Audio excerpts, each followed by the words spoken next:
Apa, meni mashinada maktab olib qo'yaman. Maktab yaqin to'sib yangidan chiqsangiz bo'ldi-ku. Men saboqdashim emasda tatda bo'lma mashina chiqib maktab borgan. Ishqilib siz meni olib qo'yasiz.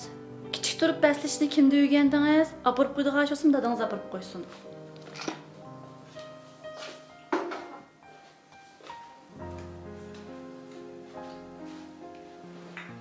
Bu hozirgi bola kichik turib bəslishni o'rganibdi. Cho'ngiz ish bormi nima?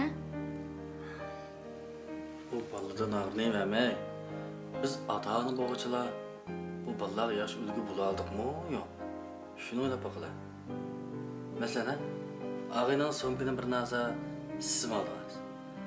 Hoşumuz maşineden geçilip de sizim almıştırdınız. Turmuşumuzda şu bilinişmeyle sizin besleşiyorsunuz. Bu balı bizim doğurmayı kandak kılına. Biraz şunda Allah'tan nima? Cep üzerime his qilmabdim na? Ameliyatda mesele sizden bizni görünüyordu. Bu balla degan şu atanı doğraydı.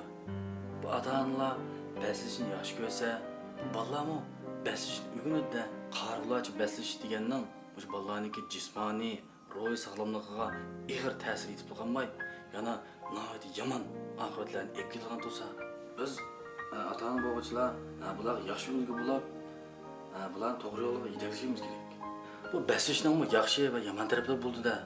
Bu yaxshi taraflardan bilsak, balalarni ilhomlantiradigan, harakatlantiruvchi kuch bo'lib, bularni texim olg'a ilgirlashga turtki bo'ldi.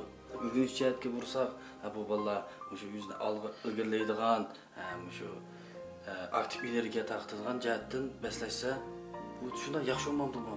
Bularning shundan to'g'ri bo'lgan qimmat qarshi yetiladi emasmi? Dadasım demoqchi bo'lganini bildi. Men maktab o'zim biray.